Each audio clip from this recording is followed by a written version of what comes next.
محمد شنیدم مجتبی طلاق گرفت. آره 10 سال بود ازدواج کرده بودن. 2 تا هم که بچه داشت. آره اونا رو تقسیم کردن. خوب شد 2 تا بودن. آره مجیدم طلاق گرفت.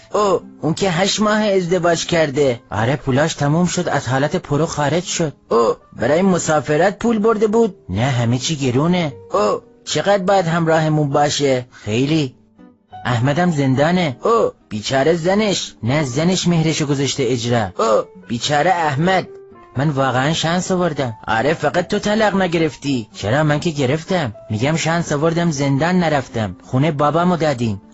تو هم طلاق گرفتی؟ آره چطور؟ هیچی، میگم حالا میخواید همه یه بار دیگه بگیرید، شاید دست پیش خوب بر نخورده بود. چی بگم والا؟ میگم آمار طلاق بالا نیست؟ نسبتا. چرا؟ تو ازدواج نمی کنی؟ من گوه بخورم. تصمیم خوبی گرفتی.